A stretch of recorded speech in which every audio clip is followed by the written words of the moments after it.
ایک خرب بن جاتا ہے. اور اس کے بعد تو پھر جب 64 تک جاتے ہیں تو میں نے آپ کو بتایا کہ تقریباً 2.5 ارب ہر بندے کو, جو دنیا میں 7 ارب انسان ہیں ان کو 2.5 ارب روپے آتا ہے. یہ اتنی بڑی اماؤنٹ بن جاتی ہے.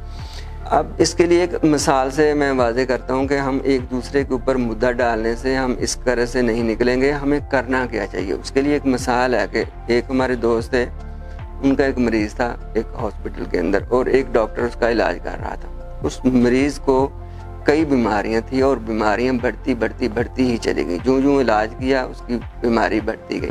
جب اس ڈاکٹر کی سمجھ میں بالکل نہ آیا, اس نے کہا کہ میری سمجھ میں نہیں آیا. تو اکثر ڈاکٹر ایسے ہوتے ہیں جب کیس بگڑ جاتا ہے تو پھر پورے پینل کو بیٹھتے ہیں, ڈاکٹرز کا پینل بیٹھتا ہے اور وہاں پہ مشورہ کرتے ہیں, اس کی رپورٹس دیکھتے ہیں, اس کو دیکھتے ہیں کہ اب کہاں پہ سچویشن ہے, کس طرح سے اس کو ہینڈل کرنا ہے. تو جب ڈاکٹرز کا پینل بیٹھا تو انہوں نے جب ساری چیزیں دیکھی تو اس ڈاکٹر کو کہا کہ یار یہ جو ایک کام تم نے کیا ہے نا, یہ بہت اچھا کیا ہے, اس کی وجہ سے ابھی اس کی سانسیں چل رہی ہیں, لیکن یہاں پہ آپ سے غلطی ہو گئی ہے.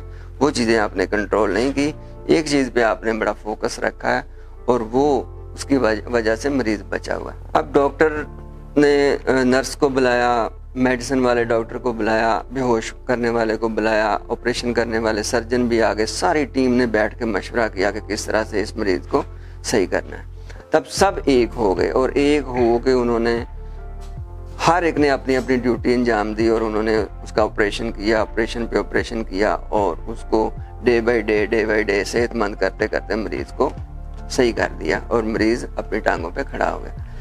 اب دیکھیں, اگر ایک ایکٹ تو یہاں پہ یہ ہوا اور دوسرا ایکٹ یہ ہو سکتا تھا کہ اگر وہ ایسے کرتے, جب ڈاکٹر کا پینل بیٹھا تو وہ کہتے کہ جناب آپ نے مریض کو مارنے میں کوئی کسر چھوڑی نہیں ہے, آپ نے یوں نہیں کیا, وہ نہیں کیا, یہاں بھی غلط کیا, وہاں بھی غلط کیا. جو اس نے صحیح کیا ہوا تھا اس کو بھی نہ بتاتے اور کہتے کہ یہ تم نے جان بوجھ کے ایسا کیا, کیونکہ اتنی بڑی غلطی تو ہو نہیں سکتی, کیسے ہو گیا.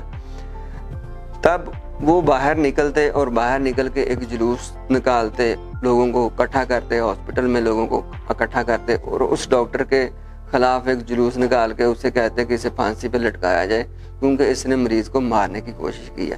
اب جب وہ ڈاکٹر جس کے خلاف یہ ہو رہا ہوتا تو اس کے ہم خیال بھی کچھ لوگ ہوتے, اب وہ بھی ایک جلوس نکال لیتا. وہ کہتا کہ جناب انہوں نے تو مجھے اندر آ کے یہ کہا تھا کہ اس مریض سے جان چھڑاؤ, مارو اسے, پانی کا ٹیکا لگاؤ اور اسے فارغ کرو, اس کی ضرورت ہی نہیں ہے, اس پہ کیوں لگے ہوئے ہو, یہ تو مجھے یہ کہہ رہے تھے. اب دونوں طرف جلوس ہو گئے اور ہاسپٹل کے عمارت توڑی گئی, شیشے توڑے گئے. اب دونوں ایکٹس میں آپ پاکستانی قوم یہ دیکھو گے کون سا ایکٹ صحیح تھا. کیا جو سب مل بیٹھے, مل کے اس کا حل نکالا, جو غلطی تھی وہ بتائی, جہاں پہ کوتاہی ہوئی تھی اس کے ڈسکس کیا اور اس کو لے جا کے آپریشن تھیٹر میں ساری اس کی ٹریٹمنٹ کی اور وہ مریض صحیح ہو گیا. اور دوسری طرف کیا ہوا کہ انہوں نے نکالے جلوس, مریض ادھر پڑا رہ گیا, جو مریض تھا اس سے دونوں ہی دور, جو پہلا علاج ہو رہا تھا وہ بھی دور ہو گیا, جو دونوں نے اپنے اپنے جلوس نکالے, پیچھے سے جو مریض تھا وہ وہاں پہ وارڈ میں ہی مر گیا اور الٹا جو نقصان ہوا وہ ہاسپٹل کے شیشوں کا ہوا. وہاں پہ ہڑتال ہوئی, وہاں پہ بیڈز توڑے گئے, وہاں پہ جیسے آپ نے دیکھا ہی ہوگا کبھی کبھی ایسا ہوتا ہے. تو کیا ایسا کرنے سے, سب لوگوں کے لڑنے مرنے سے اور ایک دوسرے کے اوپر الزام لگانے سے پاکستان کا قرضہ اتر جائے گا؟ یا 140 سال ہم قرضہ اتارتے رہیں تو کیا ہمارے پاس یا ہماری نسلوں کے پاس اتنا ٹائم ہے؟ کیا اس صورت میں پاکستان ترقی کر سکتا ہے؟ یہ سب کچھ دیکھنے کے بعد ہم جب اس اربوں خربوں کی رقم سوچتے ہیں اور کہتے ہیں کہ بارودی سرنگ کے اوپر پاکستان کھڑا ہے اور اس کا کوئی حل نہیں ہے, کوئی علاج نہیں ہے, جب بارودی سرنگ بچھائی جاتی ہے تو کیا اس کے اوپر پھر شوق سے چلا جاتا ہے یا اس بارود کو پہلے کسی طریقے سے نکالا جاتا ہے زمین سے تاکہ زمین پاک ہو, تب جا کے وہاں پہ رہائش کے قابل ہوگی وہ جگہ یا قابل استعمال ہوگی؟ تو اب کیا کرنا چاہیے؟